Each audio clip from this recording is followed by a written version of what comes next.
Hello friends, welcome to Let's Learn UPC. இன்றைக்கி நம்ம என்ன பார்க்க போகிறோம் அப்படின்னா ரோஷினி ஆக்டை பற்றி பார்க்க போகிறோம்.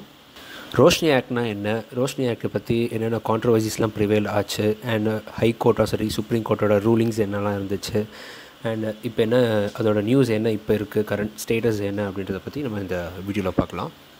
இந்த ரோஷினி ஆக்ட், இந்த சட்டத்தை முதல்ல எதை கொண்டு வந்தாங்க அப்படின்றத முதல்ல பார்க்கலாம். ஒரு பப்ளிக் லேண்ட் இருக்குதுன்னு எடுத்துக்கோங்க. இப்போ வந்துட்டு பப்ளிக் லேண்டுன்றது கவர்மெண்ட்டோட சொத்து தான், அதாவது அந்தந்த ரெஸ்பெக்டிவ் ஸ்டேட் கவர்மெண்ட்டோட தான் லேண்டு ப்ராப்பர்ட்டின்றது.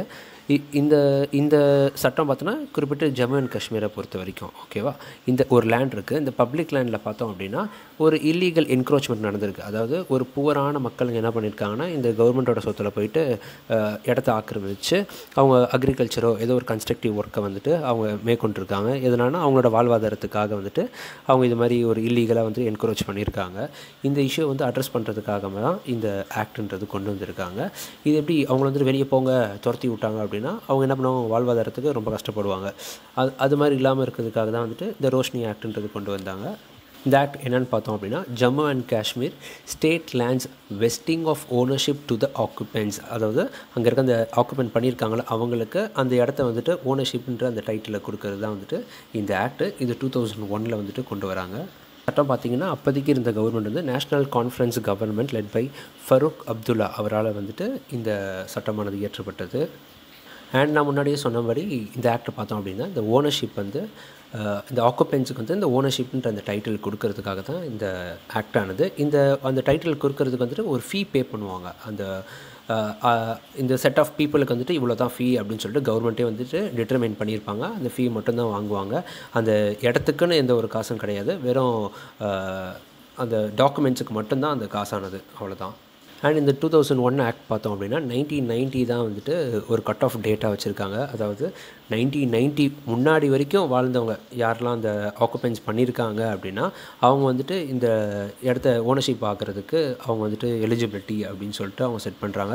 அது மட்டும் இல்லாமல் ரொம்ப வருஷத்துக்கு வாழ்ந்துருக்கோம். அந்த 1990க்கு முன்னாடி ரொம்ப வருஷமாக வாழ்ந்துட்டு அப்பயும் அங்கே கரண்ட்டாகவும் அங்கே இருக்கணும் அப்படின்னு சொல்லிட்டு ஒரு க்ரைட்டீரியா வந்துட்டு அவங்க டிசைட் பண்ணுறாங்க. இதெல்லாம் சாட்டிஸ்ஃபை பண்ணால் மட்டும்தான் அவங்க வந்து இந்த ஓனர்ஷிப் டைட்டில் வந்துட்டு அவங்களால வந்துட்டு வாங்க முடியும்.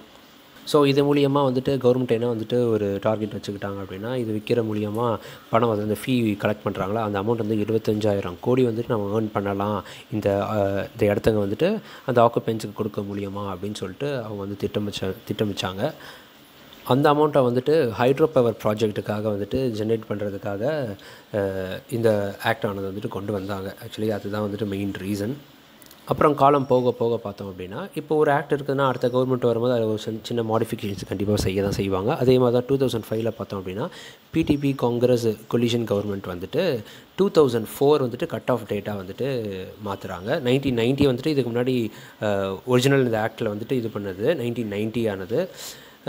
இந்த கவர்மெண்ட் என்ன பண்ணியிருக்காங்கன்னா 2004 தான் வந்துட்டு கட் ஆஃப் இயரா அப்படின்னு சொல்லிட்டு மாற்றிட்டாங்க. அதாவது 2004 வரைக்கும் வாழ்கிறவங்க அப்படின்றத தவிர்த்து ரொம்ப நாள் வாழ்ந்தவங்க அப்படின்னு சொல்லிட்டு ஒரு க்ரைட்டீரியா இருந்துச்சு. ஆனால் இந்த 2004 என்ன சொல்லிட்டாங்கன்னா அப்போதைக்கு கரண்ட்டாக 2004 மட்டும் அப்போதைக்கு இருந்தாவே போதும், அப்போதைக்கு ஹோல்ட் பண்ணியிருக்காங்க அந்த ப்ராப்பர்ட்டியை பண்ணியிருந்தாலே போதும் அப்படின்னு சொல்கிற மாதிரி இந்த சட்டத்தை வந்துட்டு மாற்றிட்டாங்க.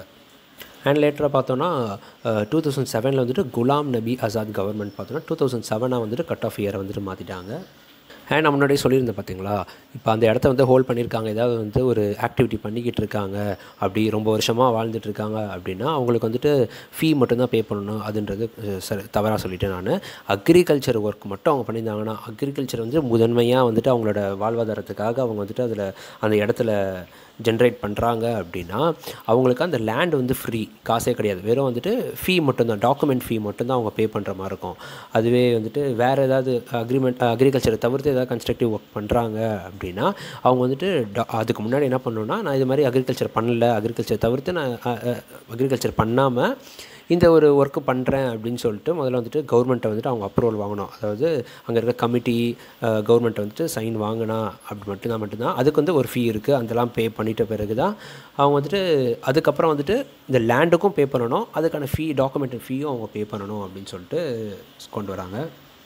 இது வரைக்கும் நம்ம பார்த்தபடி ரொம்பவே நல்ல ஒரு திட்டமாக தான் இருந்திருக்கு. நல்ல ஒரு ஏழை மக்களுக்கு வந்துட்டு அவங்களுக்கு இடமும் சரி, அவங்க வாழ்வாதாரத்துக்கு வந்துட்டு அக்ரிகல்ச்சரை ப்ரொமோட் பண்ணுற மாதிரியும் சரி, இடத்த ஃப்ரீயாகவே கொடுக்குறாங்க.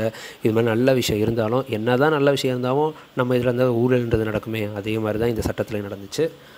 இந்த சட்டம் வந்துட்டு என்ன எக்ஸ்பெக்ட் பண்ணுச்சு அப்படின்னா, மொத்தமாக வந்துட்டு 20.46 லேக் கெனல்ஸ் அப்படின்னா 1/6 ஏக்கரை தான் வந்துட்டு கெனல்ஸ்ன்னு சொல்லுவாங்க.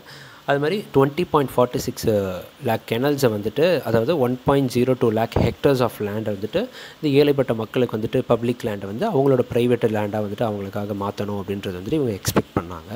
அதை பார்த்தோன்னா 4.44 லேக் கெனல்ஸ் வந்துட்டு காஷ்மீர்லேயும், 16.02 லேக் கெனல்ஸ் வந்துட்டு ஜம்முலேயும் இருந்துச்சு. பட் அப்ரூவல்னு பார்த்தோம் அப்படின்னா இது வரைக்கும் 6.04 லேக் கெனல்ஸ்க்கு மட்டும்தான் அப்ரூவல் கொடுத்துருக்காங்க. ஆனால் ஆக்சுவல் ட்ரான்ஸ்ஃபர்னு பார்த்தோன்னா 3.48 லேக் கெனல்ஸ் ஆஃப் லேண்ட் மட்டும்தான் இது வரைக்கும் ட்ரான்ஸ்ஃபர் ஆகிருக்கு மக்களுக்குன்னு கையில் போய் சேர்ந்துருக்கிறது. அண்ட் கவர்மெண்ட்டும் வந்துட்டு முன்னாடியே ப்ரொக்ளைம் பண்ண மாதிரி, அனௌன்ஸ் பண்ண மாதிரி பார்த்தோன்னா 25,000 crores வந்துட்டு தேவர் எக்ஸ்பெக்டட். கடைசியில் பார்த்தோம் அப்படின்னா வெறும் 76 crore தான் வந்துட்டு அவங்க இது வரைக்கும் அவங்க அது மூலிமா எடுத்திருக்காங்க. ஆனால் அது குறிப்பிட்டு காஷ்மீர் ஏரியாவில் பார்த்தோம் அப்படின்னா மோஸ்ட் ஆஃப் த லேண்ட்ஸ் வந்து இந்த பூரான மக்களுக்கும் அந்த விவசாயத்துக்காக கொடுக்காம வந்துட்டு மோஸ்ட் ஆஃப் பார்த்தோன்னா ரெசிடென்ஷியல் பர்பஸ்க்காகவும் பிஸ்னஸ் ஹவுஸஸ்க்காக வந்துட்டு இதை ட்ரான்ஸ்ஃபர் பண்ணியிருக்காங்க.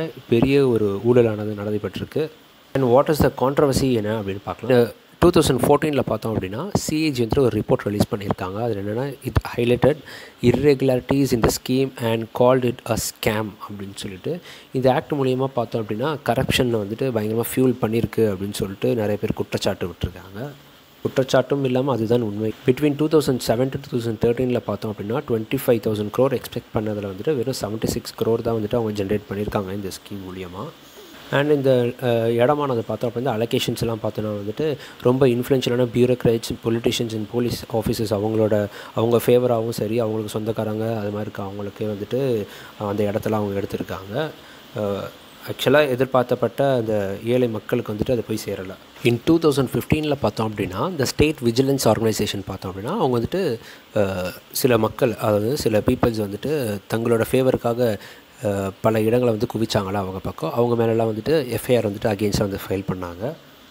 அது மட்டும் இல்லாமல் ரொம்ப முக்கியமானது என்னென்னா, ஒரு டாப் பியூரோக்ராட்ஸ்லாம் இருக்காங்க. செவரல் டாப் பியூரோக்ராட்ஸ் என்ன பண்ணாங்கன்னா, இந்த குல்மார்க் டெவலப்மெண்ட் அத்தாரிட்டியில் இருக்க லேண்ட்ஸ் எல்லாம் வந்துட்டு அவங்கவுங்க ப்ரைவேட் பார்ட்டிஸ்க்காக வந்துட்டு அவங்க ட்ரான்ஸ்ஃபர் பண்ணியிருக்காங்க. இதுதான் வந்துட்டு ஒரு பெரிய முக்கியமான விஷயம்.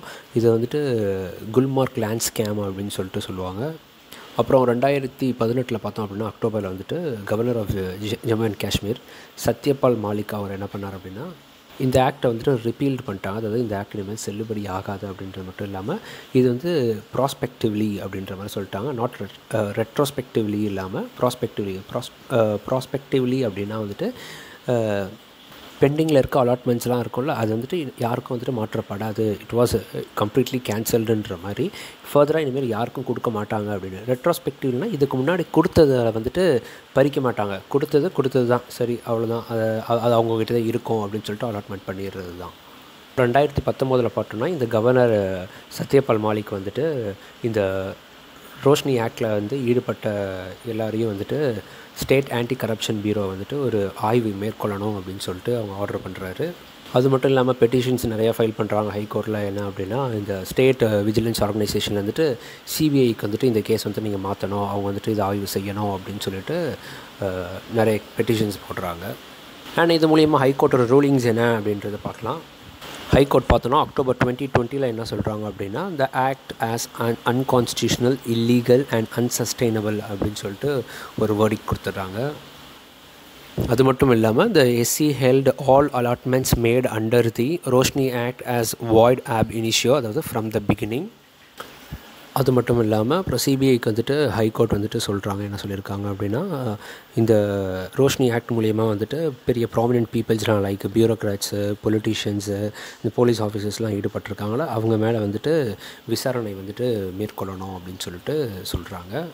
And as per this order, the Jammu and Kashmir government decided to declare all the actions taken under the act to be null and void and to retrieve the land that was given by 6 months.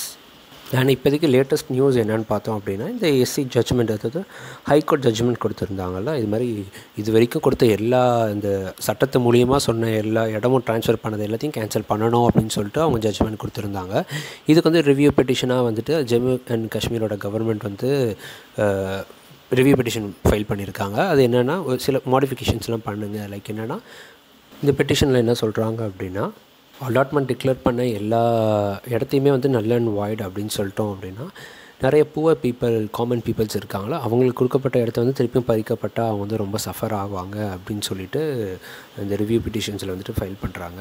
But இல்லாமல் இந்த சட்டத்தை தவறான முறையில் வந்துட்டு பயன்படுத்தின இந்த influential peoples இருக்காங்களா, bureaucrats, political, அவங்கள வந்துட்டு ஃபோக்கஸ் பண்ணி நீங்கள் சிபிஐ வந்துட்டு இன்வெஸ்டிகேஷன்ஸை வந்துட்டு அவங்க தான் வந்து இந்த சட்டத்தை வந்து தவறான முறையில் வந்து பயன்படுத்தி அவங்களுக்கு ஃபேவராகவும் வந்துட்டு பண்ணியிருக்காங்க அப்படின்னு சொல்லிட்டு கவர்மெண்ட் வந்து எடுத்து வச்சுருக்காங்க. அண்ட் ரோஷினி ஆக்ட்னா என்ன அப்படின்றது உங்களுக்கு நல்லா தெளிவாக புரிஞ்சிருக்கும்னு நான் நம்புகிறேன்.